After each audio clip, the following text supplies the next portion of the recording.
നമസ്കാരം സർ. ഒരു സിനിമ ഇപ്പൊ ഈ അടുത്ത് റിലീസായി. ആ സിനിമയെ ചുറ്റിപ്പറ്റിയുള്ള ചർച്ചകളാണ് എല്ലായിടത്തും.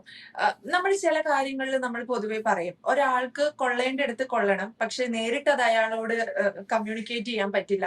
അങ്ങനെയൊക്കെ നമ്മൾ ചില കാര്യങ്ങൾ ആളുകളുമായിട്ട് നമ്മൾ സംസാരിക്കാറുണ്ട്. പക്ഷെ നമ്മൾ ഈ പറയുന്ന സാധനം കൊള്ളേണ്ടടുത്ത് കറക്റ്റ് കൊള്ളും. പക്ഷെ നമ്മൾ അയാളോട് അത് പറഞ്ഞോ എന്ന് ചോദിച്ചാൽ പറഞ്ഞില്ല. പറഞ്ഞില്ലേ എന്ന് ചോദിച്ചാൽ പറഞ്ഞു. എനിക്ക് ഈ സിനിമ കണ്ടപ്പോൾ അക്ഷരാർത്ഥത്തിൽ എനിക്ക് പേഴ്സണലി ഫീൽ ചെയ്തത്.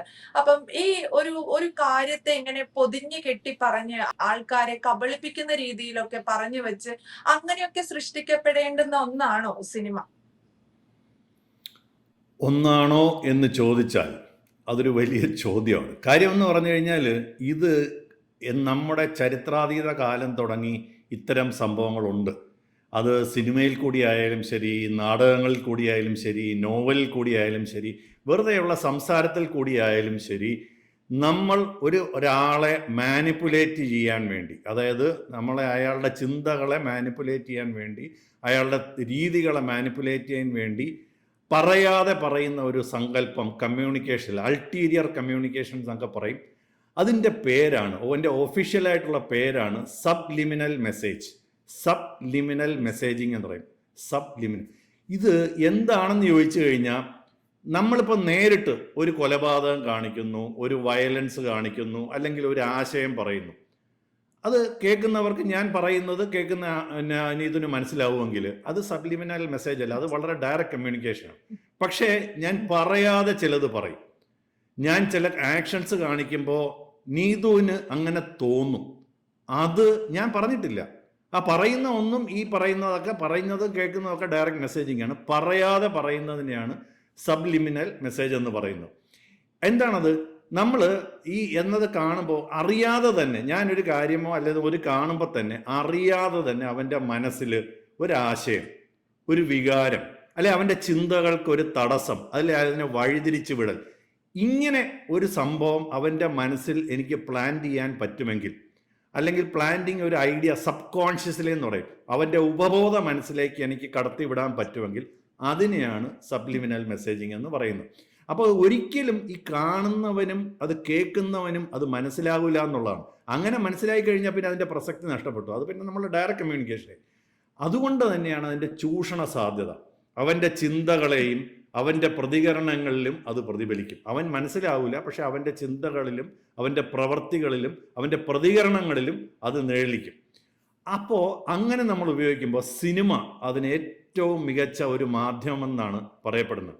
ഇത് വളരെ വളരെ വർഷങ്ങൾക്ക് മുമ്പ്, ഏകദേശം ഒരു 10-15 വർഷങ്ങൾക്ക് മുമ്പ്, ഒരു ഇൻ്റലിജൻസ് ഏജൻസിയിൽ ആണ് വർക്ക് ചെയ്യുമെന്ന് ഞാൻ വിശ്വസിക്കുന്ന, എനിക്ക് വളരെ പരിചയമുള്ള ഒരാൾ എന്നോട് ഇതേക്കുറിച്ച് ഒന്ന് റിസർച്ച് ചെയ്ത് പറയാമോ എന്ന് എന്നോട് പണ്ട് ചോദിച്ചിരുന്നു.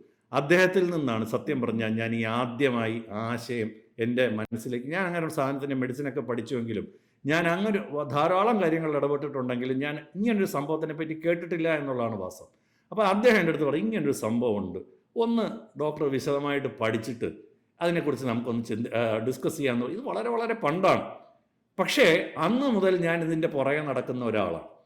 അപ്പോൾ അന്ന് തുടങ്ങി ഞാനിത് പഠിക്കാൻ ശ്രമിച്ചിട്ടുണ്ട്. അപ്പോൾ ഇപ്പോഴത്തെ ചില കാര്യങ്ങളൊക്കെ കാണുമ്പോൾ അതൊക്കെ ഓർമ്മ വരുന്നു. എന്താണ്, ഇപ്പോൾ ഒരു സിനിമ ഇതിനൊരു മികച്ച മാധ്യമമാണ്. ഒരു വിഷ്വൽ ക്യൂ, അതിനകത്ത് നമ്മൾ കാണുന്നൊന്നുമല്ല, ഒരു ഫ്രാക്ഷൻ ഓഫ് എ സെക്കൻഡിൽ ഒരു ഫ്രെയിമിൽ ഒരു കാര്യം കാണുന്നു. അപ്പോൾ അത് കാണുന്നവർക്ക് അവരറിയാതെ തന്നെ എന്തൊക്കെയോ ചിലതുമായിട്ടൊക്കെ കണക്ട് ചെയ്യാൻ പറ്റും. അത് ഒരു ടെക്നിക്കാണ്. ഒരു സെക്കൻഡിൽ താഴെ ആയിരിക്കും ആ സാധനം.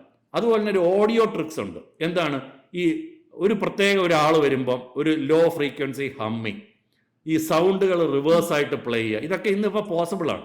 അപ്പോൾ അതിനെ ഒരു പ്രത്യേക തരം വികാരത്തിലേക്ക് നാം അറിയാതെ നയിക്കപ്പെടും. അയാൾ ഒന്നും ഡയറക്റ്റായിട്ട് പറയുന്നില്ല. ചില സിംബോളിസം, അല്ലെങ്കിൽ അലിഗറി എന്ന് പറയും. എന്താണ്, ഞാൻ ഉദാഹരണത്തിന് ഒരു എളുപ്പത്തിൽ മനസ്സിലാവുന്ന ഒരു ഭാഷയിൽ പറഞ്ഞാൽ സിംബോളിസം കാണിക്കും.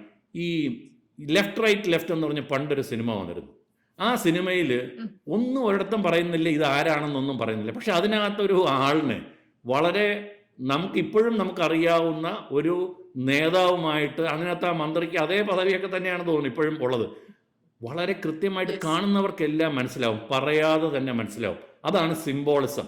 അതുപോലെ മെറ്റമോർഫിസം എന്ന് പറയും. അങ്ങനെ പല പല രീതികൾ ടെക്നിക്കോ വഴി ഇപ്പോൾ രാഷ്ട്രീയക്കാരെ പറയാൻ വേണ്ടി നമ്മളൊരു അതേ ശൈലി, അതേ രൂപം, ആളാണെന്ന് പറയുന്നില്ല, അതേ ശൈലിയിൽ സംസാരിക്കുക, അല്ലെങ്കിൽ അതുപോലെ ഡ്രസ്സ് ചെയ്യുക, അല്ലെങ്കിൽ അതുപോലെ ഒരു തൊപ്പിയോ അങ്ങനെ, അല്ലെങ്കിൽ ഒരു വടിയോ എന്തെങ്കിലും ഒരു സാധനമോ ഒരു റോസാപ്പൂവോ ഇങ്ങനെയൊക്കെ ഉപയോഗിച്ചിട്ട് നമുക്ക് യഥാർത്ഥത്തിലുള്ള ആളെന്ന് പറയാതെ പറയണം, ഒരിക്കലും പറയില്ല. അതുപോലെ തന്നെ ചിലപ്പോൾ ലൈറ്റിങ്ങിൻ്റെയും ഫ്രെയിമിങ്ങിൻ്റെയൊക്കെ ചില ടെക്നിക്ക്, ചില പ്രത്യേക നിറങ്ങൾ ഒരാളുമായിട്ട് സൂചിപ്പിക്കും, ക്യാമറയുടെ ആംഗിൾ, ഒരാൾ വരുമ്പോൾ പ്രത്യേക ഒരു ആംഗിൾ, അല്ലെങ്കിൽ ഇതെല്ലാം നമ്മുടെ കാണുന്നവർക്ക് ഇയാളിപ്പോൾ കുഴപ്പക്കാരനാണെന്ന് വിചാരിക്കാം, ഇല്ലെങ്കിൽ ഒരു നല്ലവനാണെന്ന് വിചാരിക്കാം. ലൈറ്റിംഗ് നല്ലതാണെങ്കിൽ ഒരു നായകൻ വരുമ്പോൾ നല്ല ലൈറ്റിംഗ്, ഒരു വില്ലൻ വരുമ്പോൾ കറുത്ത ഡ്രസ്സ്, ഇതൊക്കെ ടെക്നിക്കുകളാണ്. അപ്പം നേരത്തെ നമ്മൾ പറഞ്ഞ ഇപ്പോഴും ഒരു സിനിമയിൽ ഇത്തരം ഇപ്പോൾ ഇറങ്ങിയ ഒരു സിനിമയിലും ഇത്തരം ധാരാളം തന്ത്രങ്ങൾ ഉപയോഗിച്ചിട്ടുണ്ട് എന്ന് പലരും പറഞ്ഞിട്ടുണ്ട്. ഞാൻ ആ സിനിമ കണ്ടിട്ടില്ല, പക്ഷെ നമ്മൾ പറയുമ്പോഴും നമുക്ക് അങ്ങനെയൊക്കെ ഉണ്ട് എന്നാണ് പറയപ്പെടുന്നത്. അപ്പോൾ എന്താണ് അതിനകത്തും സിംബോളിസം ഉണ്ട്. അപ്പോൾ അതിനകത്ത് എന്താണ് ഈ നമ്മൾ ഇലൂമിനാറ്റി, സീക്രട്ട് ഓർഡർ, ഷാഡോ ഗവൺമെന്റിനെയൊക്കെ സൂചിപ്പിക്കുന്ന ചില സംഭവം, ഇപ്പോൾ ഈഗിൾ റിങ്, അല്ലെങ്കിൽ ഓൾ സീയിങ് ഐ എന്ന് പറയുന്ന ഒരു സാധനം, അല്ലെങ്കിൽ സേക്രഡ് ജിയോമെട്രി, അല്ലെങ്കിൽ ചില ഡാർക്ക് കോറിഡേഴ്സ്, ഡ്രോൺ ഷോട്ട്സ്, ഇതൊക്കെ എന്തോ ഒരു ഗൂഢാലോചന, ഗൂഢമായ കാര്യങ്ങൾ, അല്ലെങ്കിൽ ഡാർക്ക് ഗവൺമെന്റ്സ്, ഇതിനെയൊക്കെ സൂചിപ്പിക്കുന്ന ചില സിംബലുകളായി ലോകം മുഴുവൻ അറിയപ്പെട്ടിട്ടുള്ളതാണ്. അപ്പോൾ അതിൻ്റെ പ്രൊമോഷൻ സാധനത്തിലും ടീസറിലും സിനിമയിലും ഒക്കെ അത് ഉടനീളം ഉപയോഗിച്ചിട്ടുണ്ടെന്നൊക്കെയാണ് ഇത് കണ്ടവർ പറയുന്നത്. ഇത് അപ്പോൾ അതിനകത്തൊരു നിഗൂഢത ഡെവലപ്പ് ചെയ്യാൻ വേണ്ടി ഇത് ഒരു മണ്ടൻ ഡിസൈൻ ചെയ്യുന്ന അല്ലെങ്കിൽ സംവിധാനം ചെയ്യുന്ന ഒരു സിനിമയ്ക്ക് ഇതൊന്നും ഉണ്ടാവണമെന്നില്ല. പക്ഷെ ഒരു തന്ത്രപരമായി പഠിച്ച് ഒരാൾ ചെയ്യാൻ ശ്രമിക്കുകയാണെങ്കിൽ, ഞാൻ നേരത്തെ പറഞ്ഞു എന്നോടൊരാൾ ഇങ്ങനൊരു സൂചന ഇതെന്താണെന്ന് പഠിക്കാൻ പണ്ട് പറഞ്ഞിരുന്നു എന്ന് പറഞ്ഞില്ലേ. അപ്പം ഞാനൊരു സിനിമാ സംവിധായകനാണ്, എനിക്ക് ചിലപ്പോൾ ഇതുപോലെ ഇതൊക്കെ ചില തന്ത്രങ്ങളൊക്കെ ഉപയോഗിച്ചാൽ കൊള്ളാമെന്ന് തോന്നിയേക്കാം. അത് ഞാൻ ചിലപ്പോൾ ഉപയോഗിച്ചെന്ന് വരും, അതിനെപ്പറ്റി അറിയാമെങ്കിൽ. അപ്പോൾ അതാണ് ഞാൻ പറഞ്ഞത്. അതുപോലെ നമ്മൾ പറയുന്ന ഈ പൊളിറ്റിക്കൽ പാരലൽസ് എന്ന് പറയും. അതെന്താണ്? നമ്മുടെ രാഷ്ട്രീയവുമായിട്ട് ചേർന്ന് പോകുന്ന, ഇപ്പോൾ ഉദാഹരണത്തിന് ഒരു ഗ്രാമം കത്തുന്നതായിട്ട് അവിടെ കാണിക്കുകയാണ്, അല്ലെങ്കിൽ അതിനകത്തുനിന്ന് ഒരു പോർഷൻ മാത്രം, ഒരു ഏരിയ മാത്രം കാണിക്കുന്നു, അല്ലെങ്കിൽ ഒരു ഭാഗം മാത്രം, അതിന് മുന്നോട്ടുള്ള കാര്യങ്ങൾ സൂചിപ്പിക്കാതെ ഒരു പ്രത്യേക ഭാഗങ്ങൾ മാത്രം കാണിക്കുന്നു. അതിനുശേഷം ഒരു വലിയ സംഘർഷം ഉണ്ടാകുന്നു, അവിടെ ചില സിമ്പിൾസ് കാണിക്കുന്നു, ഒരു ശൂലം മിന്നി മറയുന്നു. അപ്പം ഇതൊക്കെ വേണമെങ്കിൽ എനിക്ക് വേണമെങ്കിൽ നിഷേധിക്കാം, അത് വളരെ ആക്സിഡൻ്റലാണ്. ഞാനാണ് സംവിധായകനാണെങ്കിൽ എനിക്ക് പറയാം അത് വളരെ ആക്സിഡൻ്റലായിട്ട് സംഭവിച്ചതാണ് എന്ന് പറയും. പക്ഷെ എന്നാലും അതൊക്കെ കാണുമ്പോൾ ചിലർക്ക് ചില കലാപങ്ങൾ ഓർമ്മ വരുന്നു, ആ കലാപം മുഴുവനായിട്ട് കാണിച്ചിട്ടില്ല എന്ന് ചിലർക്ക് തോന്നുന്നു. ഇതൊക്കെ സ്വാഭാവികമാണ്, നിരൂപകർ അത് പറയുന്നുണ്ട്. അപ്പോൾ എന്നാൽ അതേസമയം നമ്മൾ മനസ്സിലാക്കേണ്ട ഒരു കാര്യം, എവിടെയും അതിനകത്ത് ഒരു ജീവിച്ചിരുന്ന അല്ലെങ്കിൽ ഒരു സ്ഥലത്തിൻ്റെ പേര് പറയുന്നില്ല, ഒരു സംസ്ഥാനത്തിൻ്റെ പേര് പറയുന്നില്ല, ഒരു ഏരിയയുടെ പേര് പറയുന്നില്ല, ഒരു രാഷ്ട്രീയ സംഘടനയോ അല്ലെങ്കിൽ അതിൻ്റെ ഒരു സാമൂഹ്യ സംഘടനയുടെ പേര് പറയുന്നില്ല എന്നുള്ളതും വളരെ പ്രസക്തമാണ്. അപ്പോൾ അതുകൊണ്ട് എനിക്ക് എപ്പോൾ വേണമെങ്കിലും അത് നിഷേധിക്കാം. ഇപ്പം ഞാനാണ് ആ സിനിമ ഉണ്ടാക്കുന്നതെങ്കിൽ എനിക്കത് നിഷേധിക്കാൻ പറ്റും. പക്ഷേ അതേസമയം നമ്മളൊരു കാര്യം മനസ്സിലാക്കണം, വളരെ ഇന്ന് സമൂഹ മാധ്യമങ്ങളിൽ ഗ്രൂപ്പ് തിരിഞ്ഞ് ചർച്ചയാണ്. ചിലർ അതാണ് പറയുന്നതെന്ന് തന്നെ അഭിനന്ദിക്കുന്നു, സംവിധായകനെ ആളുകളെയൊക്കെ അഭിനന്ദിക്കുന്നു, പ്രൊഡ്യൂസറെ അഭിനന്ദിക്കുന്നു, ചിലർ എതിർക്കുന്നു. അപ്പം ചുരുക്കം പറഞ്ഞാൽ ആ മെസ്സേജ് കൺവേ ചെയ്തു, പറയാതെ തന്നെ കൺവേ ചെയ്തു എന്നുള്ളത് സത്യമാണ്. അതിനെ വേണമെങ്കിൽ നമുക്ക് സബ്ലിമിനൽ മെസ്സേജിങ് എന്ന് വിളിക്കാം. അതേ തന്ത്രപരമായി കടത്തിവിടുന്ന ചില മെസ്സേജ് എന്ന് വേണമെങ്കിൽ നമുക്ക് പറയാം, വേണ്ടെങ്കിൽ നിഷേധിക്കുകയും ചെയ്യാം. അപ്പോൾ ഇതിനകത്ത് ഈ ഇമോഷണൽ കണ്ടീഷനിങ് പല സമയത്തും പല ലൈറ്റുകൾ, പ്രത്യേക സൗണ്ടുകൾ, വില്ലൻ വരുമ്പോൾ ഉള്ള ചില തന്ത്രങ്ങൾ, അല്ലെങ്കിൽ ഇതെല്ലാം ഉപയോഗിച്ചിട്ടുണ്ടെന്നാണ് ചിലർ പറയുന്നത്. എനിക്ക് എപ്പോൾ വേണമെങ്കിലും നിഷേധിക്കാം. അങ്ങനെ നമ്മൾ നോക്കുകയാണെങ്കിൽ ഇങ്ങനൊരു സിനിമകളുണ്ടോ? ഉണ്ട് എന്നുള്ളതാണ് വാസ്തവം. അമേരിക്കയിൽ CIA ആയിക്കോട്ടെ, പെൻറ്റഗൺ ആയിക്കോട്ടെ, ധാരാളം ഇത്തരം സിനിമകൾക്ക് ഫണ്ട് ചെയ്തിട്ടുണ്ട് എന്നാണ് പറയുന്നത്. ആ സെക്കൻഡ് വേൾഡ് വാർ സമയത്ത് അമേരിക്ക എപ്പോഴൊക്കെ മോശമായിരുന്നോ, ചില പ്രശ്നങ്ങളുണ്ടായിരുന്നോ, അപ്പോഴൊക്കെ സർക്കാർ ഏജൻസികൾ തന്നെ ഇത്തരം ഇതിന് ഫണ്ട് ചെയ്തിട്ട് അമേരിക്കയുടെ ഇമേജ് വർദ്ധിപ്പിക്കാനൊക്കെ ആയിട്ട്. ഞാനൊരു ബെസ്റ്റ് എക്സാമ്പിൾ പറയാം. ടോപ്പ് ഗൺ എന്നൊരു സിനിമ കണ്ടിട്ടുണ്ടെങ്കിൽ അതിനകത്ത് ശേഷം നേവിയിൽ ജോയിൻ ചെയ്യാൻ, അതിനകത്ത് ഒരു പാർട്ട് ഇപ്പോൾ റീസെൻ്റ്ലി വന്നു. ഈ ടോപ്പ് ഗൺ എന്ന് പറയുന്ന സിനിമയ്ക്ക് ശേഷം നേവിയിൽ ചേരാൻ വേണ്ടി, വലിയ പൈലറ്റ് ആകാൻ വേണ്ടി ഒരു കുത്തൊഴുക്കായിരുന്നു നമ്മൾ ഉണ്ടാകും. അതായത് നമ്മൾ സാധാരണ ഗവൺമെൻറ്റുകൾ മിലിറ്ററി ചേരാനൊക്കെ ആഡുകൾ കൊടുക്കാറുണ്ട്. ഒന്നും വേണ്ട, അമേരിക്കയിലോട്ട് നേവിയിൽ ചേരാൻ വേണ്ടി. ആ സിനിമ നേവിയിൽ ഒരു ഓഫീസറുടെ കഥ, പൈലറ്റിൻ്റെ കഥയാണ്. അപ്പോൾ ആർമിയിലും എയർഫോഴ്സിലും ചേരാനല്ല, നേവി ചേരാൻ കുത്തൊഴുക്കായിരുന്നു എന്നാണ് പറയുന്നത്. അപ്പോൾ അതെന്തുകൊണ്ട് സംഭവിച്ചു? അത് ആളുകളുടെ ഇടയിൽ അതിനകത്ത് ഒരിക്കലും നേവി ചേരണമെന്നോ ഒന്നും പറഞ്ഞിട്ടില്ല, അതൊരു കഥയാണ്. അപ്പോൾ അതുപോലെ നമ്മുടെ ലെഫ്റ്റ് റൈറ്റ് ലെഫ്റ്റ് എന്ന് പറഞ്ഞ സിനിമ, വേണമെങ്കിൽ PK എന്നറിയപ്പെടുന്ന വിവാദമായ ഒരു സിനിമയുണ്ട്. അതിനകത്ത് വേണമെങ്കിൽ നമുക്ക് പറയാം ഈ ഹിന്ദു സിംബലുകളെ അല്ലെങ്കിൽ നമ്മൾ ആൾ ദൈവങ്ങളെ ഇവരെയൊക്കെ മോശമായി ചിത്രീകരിച്ചു എന്ന് പറഞ്ഞ ആരോപണം ഉണ്ടായിരുന്നു. അതും ഡയറക്റ്റായിട്ട് പറഞ്ഞിട്ടുണ്ടോ എന്ന് ചോദിച്ചാൽ ഇല്ല. നമുക്ക് തന്നെ നമുക്ക് കേരളത്തിൽ നടന്നിട്ടുള്ള ചില കാര്യങ്ങൾ, കേരള സ്റ്റോറി വലിയ വിവാദമുണ്ടാക്കിയ ഒരു സംഭവമാണ്. ഡയറക്റ്റായിട്ട് പറഞ്ഞിട്ടുണ്ടോ എന്ന് ചോദിച്ചാൽ ഇല്ല. പക്ഷെ പറയാതെ പറഞ്ഞില്ലേ എന്ന് ചോദിച്ചാൽ പറയാതെ പറഞ്ഞു എന്നുള്ളതാണ്. കാശ്മീർ ഫയൽസിനെ പറ്റി നമ്മൾ പറയേണ്ടി വരും. കാശ്മീർ ഫയൽസിനും അതിനെപ്പറ്റി പറയാതെ ചില കാര്യങ്ങൾ പറയാൻ ശ്രമിച്ചു എന്ന് വിവാദമുണ്ടായിട്ടുണ്ട്. അപ്പം ചുരുക്കം പറഞ്ഞാൽ ഇങ്ങനൊരു സംഭവമുണ്ട്. ഇത് വളരെ പണ്ട് തന്നെ ഈ ഫൈറ്റ് ക്ലബ് എന്ന് പറഞ്ഞ സിനിമ, എക്സോസിസ്റ്റ് എന്ന് പറഞ്ഞ സിനിമയിൽ, ദേ ലീവ് എന്ന് പറയുന്ന 88 ഇറങ്ങിയ ഒരു സിനിമ, ഇങ്ങനെയൊക്കെ തന്ത്രങ്ങളുണ്ട്. ഈ ഫൈറ്റ് ക്ലബിൽ നായകൻ്റെ ഒരു ന്യൂഡ് സീൻ മിന്നിമറയും, 1 സെക്കൻഡിൽ താഴെ ഒരു മിന്നിമറയും, ഒരു പോൺ രംഗം, അതൊക്കെ വളരെയധികം ആളുകളുടെ ഇടയിൽ സ്വാധീനം ചെലുത്തിയാണ്.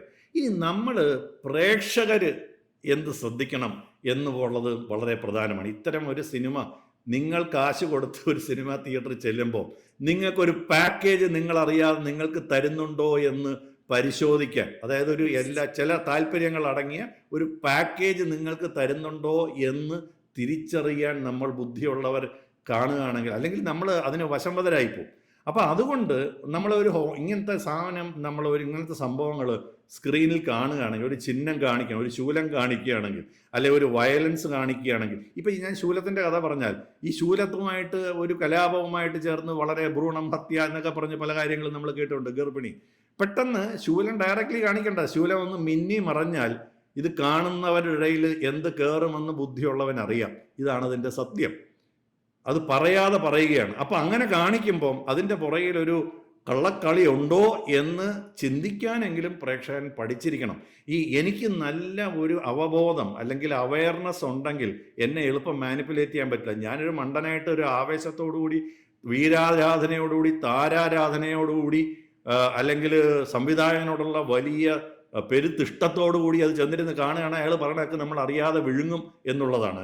അപ്പോൾ ഒരു സൗണ്ട് പാറ്റേൺ വരുമ്പോൾ, അല്ലെങ്കിൽ ഇങ്ങനത്തെ ചില ക്ലിപ്പിങ്ങുകൾ വരുമ്പോൾ, അല്ലെങ്കിൽ എന്തെങ്കിലും ഒരു പൊളിറ്റിക്കൽ ക്യാരക്ടറിനെ പറ്റി അറിയാതെ പറയുന്നുണ്ടോ, അപ്പോൾ നമ്മുടെ പ്രധാനമന്ത്രിയെ പറ്റി പറയുന്നുണ്ടോ, അല്ലെങ്കിൽ ഇന്ന ആളിനെ പറ്റി പറയുന്നുണ്ടോ, നമ്മുടെ രാജ്യത്തെ സുരക്ഷാ ഏജൻസികളെ അറിയാതെയെങ്കിലും സൂചിപ്പിക്കുന്നുണ്ടോ, സുരക്ഷാ ഏജൻസികളും കാര്യങ്ങൾ മാനിപ്പുലേറ്റ് ചെയ്യുന്ന അറിയാതെയെങ്കിലും അതിനകത്ത് സൂചിപ്പിക്കാൻ ശ്രമിക്കുന്നുണ്ടോ, ഇതൊക്കെയാണ് ഒരു പ്രേക്ഷകൻ.